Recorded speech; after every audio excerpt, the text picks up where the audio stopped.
third week of our series entitled How the Bible Presents the Church. And at first glance, our topic today might seem like a surprising one.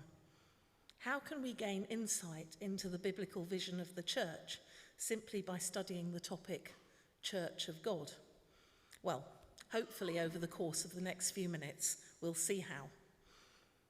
Our English word church has several interpretations, doesn't it? It would be interesting to survey a random selection of people and ask them what they think of when they hear the word church. For the majority of people, the first thing that would most likely spring to mind is the church as a building. Others might think of different denominations, the Catholic Church, the Methodist Church, etc. Another concept which might be mentioned is the established church, or the church as an institution, not necessarily held in high esteem. For some people, the idea of ordained ministry or going into the church might be something they associate the word with. Or they might just think of going to church as in a particular congregation or service. Are you going to church tomorrow? For the early church in the New Testament, most of those interpretations would be completely alien. For example, they didn't meet in specially set-aside buildings like our churches until the 4th century. Factions and divisions did appear, but separate denominations were yet to exist, as is also the case with the church as an established institution.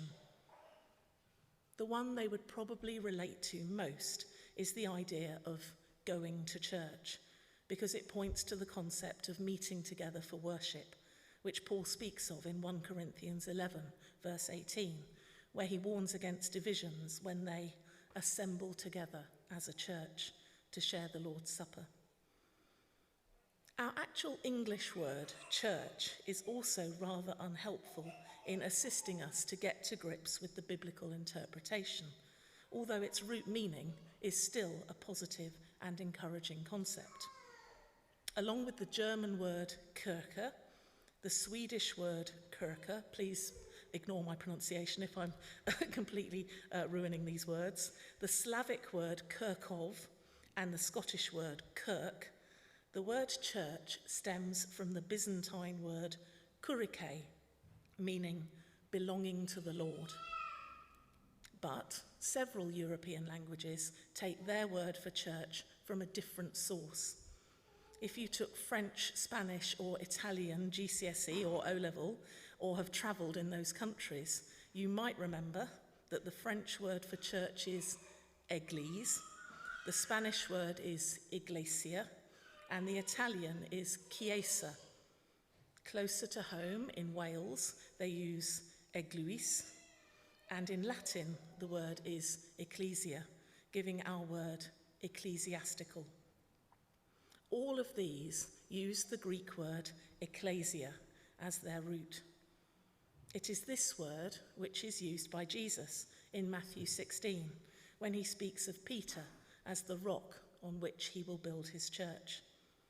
And it is this word that is used when the Church of God is mentioned throughout the New Testament, such as in our second reading, where the Corinthians are being addressed. The word ecclesia was in common usage before it came to be used as in a Christian context, and is an example of a familiar secular term being adopted by the early church. In Athens, the ecclesia was the convened assembly of the people. It consisted of all of the citizens of the city who had not lost their civic rights for any reason. Everyone had an equal right and an equal duty to take part. In Acts 19, the word is used 3 times, translated assembly, to describe a secular council in Ephesus meeting together to discuss Paul's ministry and its impact. Members of the early church would have been very familiar with using ecclesia to mean gathering, assembly, or meeting. But by adding of God, or sometimes of Christ, they adapted it to fit the purpose they needed. Ecclesia itself is a compound word made up of ek, meaning out, and klesia, meaning called. So a literal translation is called out, but the interpretation was closer to summoned together, which is why assembly is often seen as an appropriate translation. When the word is used of the church in the New Testament, its usage falls into 4 categories. It is sometimes referring to the universal church, in other words, the entire company of believers, both living and dead. At other times, it refers to a particular local church, such as the fellowship of believers in Corinth in our second reading. Sometimes it is used as a more general term for believers actually gathering together for worship in any place, which is close to our concept in English of going to church. And it is sometimes used to describe the small house churches or meetings which were starting to be held regularly in certain towns and cities as the body of believers grew, but before church buildings as we think of them existed. Those uses of the word ecclesia might sound rather distinct, but in his book, I Believe in the Church, the writer David Watson points out, it always speaks of the coming together of God's people in answer to his call, in order to meet with God in the company of each other and to meet each other in the presence of God. The coming together of God's people in answer to his call, in order to meet with God in the company of each other and to meet each other in the presence of God. Sounds like a church I'd be happy to go to. I don't know about you. But we can understand more about the word ecclesia and what it means for us as the Church of God today by understanding how the concept was foreshadowed in the Old Testament. The equivalent term in the Old Testament is the Hebrew word kahal, which comes from the root meaning to summon. It is used over 70 times in the Old Testament to describe the assembly or congregation of the people of Israel. The theologian Michael Griffiths suggests 4 aspects of God's summoning of the people of Israel, which went on to be vital elements of the New Testament church, and in turn should guide and challenge us as the Church of God in 2021. Firstly, called out. The people of Israel were those God had called out. God chose the Israelites to be his people, and as we heard in our first reading from Hosea, he literally called them out from their slavery in Egypt and kept on calling them even when they wandered away from him. When Israel was a child, I loved him, and out of Egypt I called my son. But the more they were called, the more they went away from me. In this calling out from Egypt, we see a wonderful foreshadowing of the Church of God. They were released from their slavery by God's rescue plan, as we can be saved from our enslavement to sin and death, thanks to Jesus' crucifixion and resurrection. They underwent a metaphorical baptism as they crossed through the Red Sea, just as we are welcomed into the church family through the sacrament of baptism. And they finally entered the promised land as we look forward to enjoying God's kingdom when it comes in its fullness. Their rescue from Egypt and subsequent freedom was wholly dependent on God's miraculous intervention. They could do nothing to free themselves, and even after the Exodus, they continued to rely on God's provision and care, despite often throwing it back in his face by their words and actions. Our passage from Hosea continued, I led them with cords of human kindness, with ties of love. To them I was like one who lifts a little child to the cheek, and I bent down to feed them. The church, as foreshadowed by the Israelites, is the called out people of God.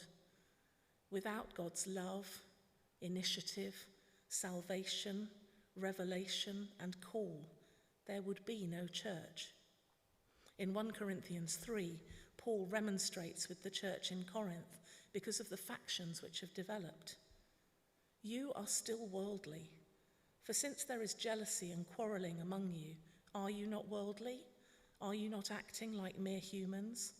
For when one says, I follow Paul, and another, I follow Apollos, are you not mere human beings? What, after all, is Apollos, and what is Paul? Only servants through whom you came to believe, as the Lord has assigned to each his task. I planted the seed, Apollos watered it, but God has been making it grow. So neither the one who plants nor the one who waters is anything, but only God who makes things grow. In recognizing the church as God's called out people, inheriting that title from the people of Israel, we can find both comfort and challenge when we look to this reminder of God's sovereignty. When our church goes through difficult times or faces tough situations, we should remember that God is sovereign and ready to intervene. His grace is sufficient to sustain us. When new initiatives we try fail to get off the ground, we should remember that God is the one to bring about growth and ask him to show us the strategies which will bear fruit for his kingdom. Conversely, when we experience success in our initiatives and new growth in our church, we must remember the source of that success and acknowledge this is only possible as we rely on God to equip and use us in his service. And when division and factions emerge, we should remember our call to be united to the God who has summoned us. And from that unity with God, unity with our brothers and sisters will follow with God's help. I should just pause to point out that there are some theologians who see alarm bells when they consider a literal translation of ecclesia as called out. This is because they think it encourages the church to keep itself separate from the world in a holy huddle, rather than engaging with the needs and issues of the communities we live in and striving to bring more of God's transforming love and light to those who desperately need it. 1 Peter 2 verse 9 says, "But you are a chosen people, a royal priesthood, a holy nation, God's special possession, that you may declare the praises of him who called you out of darkness into his wonderful light." It's the darkness we are called out from, not our communities, and we are called into the light, which we should in turn seek to pour into the darkness which we see around us. As the saying goes, we are in the world, but not of the world. We are citizens of God's kingdom, even while we live out our daily lives in the communities where God has placed us. People should notice something different about us because of the transforming work of God in our lives and our calling to share his love and light with all. I like the phrase, "Be different to make a difference." On Tuesday evening, Leeds United are playing Fulham in the EFL Cup at Craven Cottage. Former members of Christchurch, Shervin and Debbie Najand, have managed to get 2 extra tickets so that John Cook and I, both ardent Leeds fans, can attend the match. The only proviso is that we will be sitting at the Fulham end, so we need to blend in to avoid any issues. No Leeds shirt or scarf, no cheering the many goals we'll hopefully score, and no joining in with the anthem, "Marching on together." I'm not sure how I'm going to resist singing, but we'll see how it goes. How often do we choose to blend in to avoid confrontations in our everyday lives? Are our words and actions distinct from those around us who have not answered God's call? Are we willing to be different, to make a difference? Let's ask the sovereign God to equip us for this challenge as we rely on his grace to enable us. Secondly, called for. The purpose of God's call was relationship. This was the basis of God's covenant with both Abraham and Moses, and Abraham is described as God's friend. God's presence was with his people in the wilderness in the form of a pillar of cloud and fire to guide them, and then his presence remained with them in the tabernacle and then the temple. Wherever Israel went, God's presence was with them so that they could enjoy relationship with him. Jesus called his disciples friends, and our reading from 1 Corinthians 1 reminded us that we too are called into fellowship with him. And he has sent his Spirit to dwell in us, to help us grow in our relationship with him. It is much easier for relationships to grow and develop when there is communication. So we should find time regularly to spend communicating with God by reading his word, the Bible, and coming before him in prayer, also ready to hear the answers he has for us. When you break a stick of rock anywhere along its length, you will find the name of the seaside resort it came from. It was created to be a souvenir of that location. Our church, in any and every part, should have relationship with God at its core, both personally and corporately.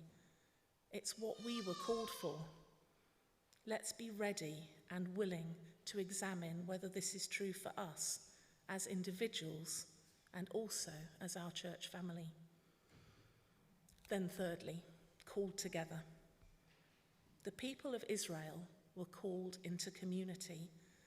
They experienced the highs and lows of the Exodus together. The covenant with Abraham was not on a one-to-one basis, but entailed the promise of descendants as countless as the grains of sand or stars. In due course, the church was extended the invitation into God's family. We are children of God, co-heirs with Christ, and brothers and sisters to our fellow Christians. As the action song reminds us, we're part of the big family of God. Now, community is not something which will develop and thrive if we only think of it as the 1 hour we spend together on a Sunday. True community will only be experienced when it is lived out 7 days a week. We need to build up relationships with our brothers and sisters, meet their needs with practical acts of love and service, and share our gifts for the building up of our church community. How appropriate that our church byline is God's community, in the community, for the community. But it's easy to confuse activity with community.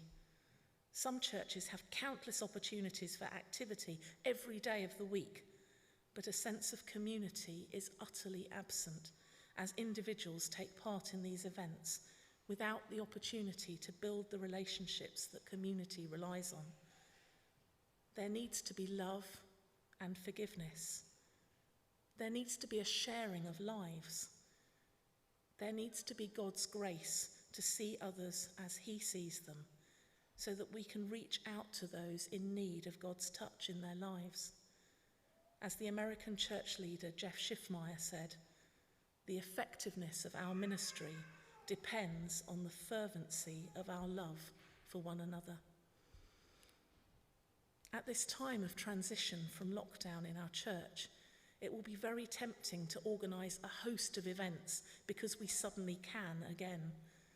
But these events will find their value in the opportunities they present to develop true community amongst those who attend.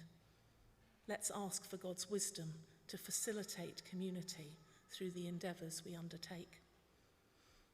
And finally, called to. Abraham was called into covenant with the promise of an inheritance. The Israelites journeyed with the goal of reaching the promised land. And we have the Holy Spirit as the down payment on our inheritance, which can never spoil or fade. Eternity in God's presence in his kingdom.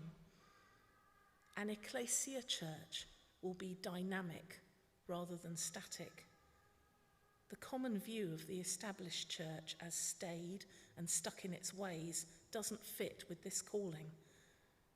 We can remain true to God's word and expectations without fearing change and new ways of being and doing church.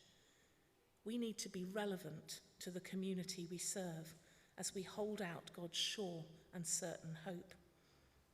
David Watson puts it like this: the church must learn to be on the move, always relevant for today's world.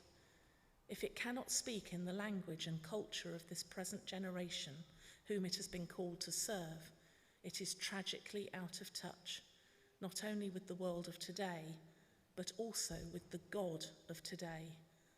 Of course, God himself never changes. His love and truth endure forever.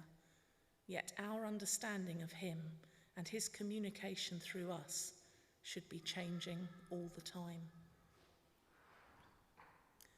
Despite what the average person on the street might think, the Church of God is not the building we meet in, and is not limited by any of those other definitions we considered at the start.